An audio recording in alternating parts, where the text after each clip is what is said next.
সম্মানিত viewers, primary শিক্ষক নিয়োগ প্রস্তুতি ও special suggestion BD job career ধারাবাহিক আয়োজনে আজকে আপনাদের জন্য থাকছে বিষয়ভিত্তিক জিকে সাজেশন। আপনারা চাইলে সাজেশনটিতে পরীক্ষা দিয়ে নিজেকে যাচাই করতে পারেন। তার আগে বলে নেই, এখন পর্যন্ত আপনারা যারা চ্যানেলটি সাবস্ক্রাইব করেননি, সাবস্ক্রাইব করে এবং লাইক কমেন্ট শেয়ার করে সাথে থাকবেন। আপনারা কিভাবে পরীক্ষা দিবেন আমি বলে দিচ্ছি। প্রথমত, প্রতিটি প্রশ্ন বলার পর কিছুক্ষণ সময় দেয়া হবে। এই সময়ের মধ্যে আপনি সঠিক উত্তরটি চিহ্নিত করবেন এবং খাতায় লিখে রাখবেন। যদি আপনি মুখে মুখে মনে রাখতে পারেন তাহলে খাতা কলমের প্রয়োজন নেই। যদি উত্তরটি সঠিক হয় তাহলে আপনি 1 নম্বর পাবেন এবং প্রতিটি ভুল উত্তরের জন্য 0.25 নম্বর কাটা যাবে। আপনি বিষয়ভিত্তিক সাজেশনে কত পেলেন তা অবশ্যই কমেন্ট করে জানাবেন, তাহলে অন্যদের সাথে কম্পেয়ার করে আপনার অবস্থানটি দেখতে পারবেন। তাহলে আর দেরি না করে শুরু করা যাক। শুরু করছি 61 নং প্রশ্ন দিয়ে। 61 নং প্রশ্নে বলা আছে, বাংলাদেশের কোন অর্থমন্ত্রী সর্বপ্রথম বাজেট পেশ করেন? আমি আবার বলছি, বাংলাদেশের কোন অর্থমন্ত্রী সর্বপ্রথম বাজেট পেশ করেন? সঠিক উত্তরটি খাতায় লিখে ফেলুন। সঠিক উত্তরটি হচ্ছে তাজউদ্দিন আহমেদ। সঠিক উত্তরটি হচ্ছে তাজউদ্দিন আহমেদ। 62 নং প্রশ্নে বলা আছে, গঙ্গার পানি বন্টন চুক্তি কবে স্বাক্ষরিত হয়? আমি আবার বলছি, গঙ্গার পানি বন্টন চুক্তি কবে স্বাক্ষরিত হয়? সঠিক উত্তরটি খাতায় লিখে ফেলুন। সঠিক উত্তরটি হচ্ছে 12ই ডিসেম্বর 1996। 12ই ডিসেম্বর 1996 সালে গঙ্গার পানি বন্টন চুক্তি স্বাক্ষরিত হয়। 63 নং প্রশ্নে বলা আছে, কিবোর্ডের ফাংশনাল কি কয়টি? আমি আবার বলছি, কিবোর্ডের ফাংশনাল কি কয়টি? সঠিক উত্তরটি খাতায় লিখে ফেলুন। সঠিক উত্তরটি হচ্ছে 12টি। 64 নং প্রশ্নে বলা আছে, বাংলাদেশে সংসদীয় গণতন্ত্রের উত্তরণ ঘটে কখন? আমি আবার বলছি, বাংলাদেশে সংসদীয় গণতন্ত্রের উত্তরণ ঘটে কখন? আপনারা সঠিক উত্তরটি খাতায় লিখে ফেলুন। সঠিক উত্তরটি হচ্ছে 6 আগস্ট 1991 সালে। সঠিক উত্তরটি হচ্ছে 6 আগস্ট 1991 সালে। 65 নং প্রশ্ন বলা আছে, ঢাকা মহানগরীতে জাতীয় সংসদের আসন সংখ্যা কত? আমি আবার বলছি, ঢাকা মহানগরীতে জাতীয় সংসদের আসন সংখ্যা কত? আপনারা সঠিক উত্তরটি খাতায় লিখে ফেলুন। সঠিক উত্তরটি হচ্ছে 15টি। সঠিক উত্তরটি হচ্ছে 15টি। 66 নং প্রশ্ন বলা আছে, কত সালে রাষ্ট্রভাষা সংগ্রাম পরিষদ গঠন করা হয়? আমি আবার বলছি, কত সালে রাষ্ট্রভাষা সংগ্রাম পরিষদ গঠন করা হয়? আপনারা সঠিক উত্তরটি খাতায় লিখে ফেলুন।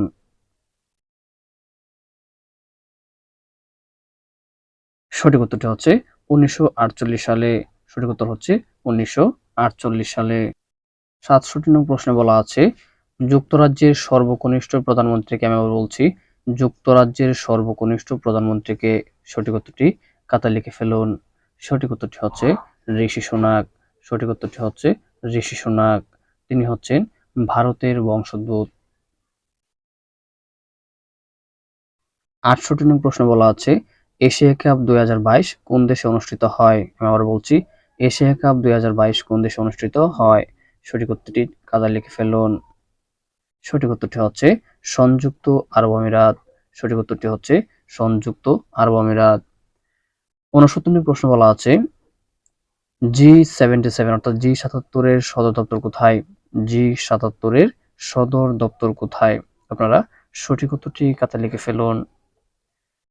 G77 এর কোনো সদর দপ্তর নেই, অর্থাৎ সদর দপ্তর নেই। উত্তর হবে সদর দপ্তর নেই। 70 নং প্রশ্নে বলা আছে, ইউরো মুদ্রার জনককে? আমি আবার বলছি, ইউরো মুদ্রার জনককে? আপনারা সঠিক উত্তরটি খাতায় লিখে ফেলুন। ইউরো মুদ্রার জনক হচ্ছে রবার্ট মুন্ডেল। সঠিক উত্তরটি হচ্ছে রবার্ট মুন্ডেল। 71 নং প্রশ্নে বলা আছে, যুক্তরাষ্ট্রে ক্রীতদাস প্রথা বিলোপকারী প্রেসিডেন্টের নাম কি? আমি আবার বলছি, যুক্তরাষ্ট্রে ক্রীতদাস প্রথা বিলোপকারী প্রেসিডেন্টের নাম কি? আপনারা সঠিক উত্তরটি খাতায় লিখে ফেলুন। সঠিক উত্তরটি হচ্ছে আব্রাহাম লিঙ্কন। সঠিক উত্তরটি হচ্ছে আব্রাহাম লিঙ্কন। 72 নং প্রশ্নে বলা আছে, সার্পেন্ট অব দ্য নাইল নামে পরিচিত কে? আমি আবার বলছি, সার্পেন্ট অব দ্য নাইল নামে পরিচিত কে? আপনারা সঠিক উত্তরটি খাতায় লিখে ফেলুন। সঠিক উত্তরটি হচ্ছে রানী Cleopatra. Serpent of the Nile নামে পরিচিত হচ্ছে রানী ক্লিওপেট্রা। ৭৩ নং প্রশ্নে বলা আছে বিশ্বের কোন দেশ প্রথম গণপরিবহনে যাতায়াত ফ্রি করে দেয়? আমি বলছি বিশ্বের কোন দেশ প্রথম গণপরিবহনে যাতায়াত ফ্রি করে দেয়? সঠিক উত্তরটি খাতায় লিখে ফেলুন। সঠিক উত্তরটি হচ্ছে লুক্সেমবার্গ। সঠিক উত্তরটি হচ্ছে লুক্সেমবার্গ। ৭৪ নং প্রশ্নে বলা আছে সেনেগালের রাষ্ট্রভাষা কি? আমি আবার বলছি সেনেগালের রাষ্ট্রভাষা কি? আপনারা সঠিক উত্তরটি খাতায় লিখে ফেলুন। সঠিক উত্তরটি হচ্ছে ফ্রান্স। সঠিক উত্তরটি হচ্ছে ফ্রান্স। ৭৫ নং প্রশ্নে বলা আছে যদি কোনো যৌগের জলীয় দ্রবণ নীল লিটমাসকে লাল করে তাহলে সেটা কি? সঠিক উত্তরটি খাতায় লিখে ফেলুন। সঠিক উত্তরটি হচ্ছে অম্ল। সঠিক উত্তরটি হচ্ছে অম্ল। ৭৬ নং প্রশ্ন বলা আছে কম্পিউটার ভাইরাস কি? আমি বলছি কম্পিউটার ভাইরাস কি? আপনারা সঠিক উত্তরটি খাতায় লিখে ফেলুন। সঠিক উত্তরটি হচ্ছে একটি ক্ষতিকারক প্রোগ্রাম। একটি ক্ষতিকারক প্রোগ্রাম। ৭৭ নং প্রশ্নে বলা আছে কোনটির জন্য পুষ্প রঙিন ও সুন্দর হয়? আমি বলছি কোনটির জন্য পুষ্প রঙিন ও সুন্দর হয়? আপনারা সঠিক উত্তরটি খাতায় লিখে ফেলুন। সঠিক উত্তরটি হচ্ছে ক্রোমোপ্লাস্ট। সঠিক উত্তরটি হচ্ছে ক্রোমোপ্লাস্ট। ৭৮ নং প্রশ্নে বলা আছে ১ কিলোবাইটে বাইটের সংখ্যা কত? আমি বলছি ১ কিলোবাইটে বাইটের সংখ্যা কত?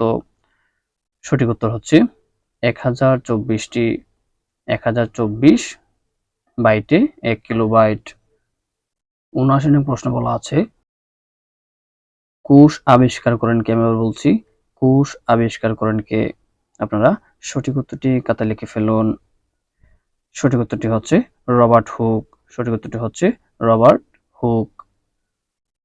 আজকের সর্বশেষ প্রশ্ন ৮০ নং প্রশ্নতে বলা আছে নদীর পানির চেয়ে সমুদ্রের পানিতে সাঁতার কাটা সহজ কেন? আমি বলছি নদীর পানির চেয়ে সমুদ্রের পানিতে সাঁতার কাটা সহজ কেন? আপনারা সঠিক উত্তরটি খাতায় লিখে ফেলুন। সঠিক উত্তরটি হচ্ছে সমুদ্রের পানির ঘনত্ব নদীর পানির ঘনত্ব অপেক্ষা বেশি, যার কারণে নদীর পানি থেকে সমুদ্রের পানিতে সাঁতার কাটা সহজ। অর্থাৎ সঠিক উত্তরটি হচ্ছে সমুদ্রের পানির ঘনত্ব নদীর পানির ঘনত্ব অপেক্ষা বেশি। সম্মানিত ভিউয়ার্স, এতক্ষণ ভিডিও জব ক্যারিয়ারের সাথে দেখার জন্য আপনাকে অসংখ্য ধন্যবাদ।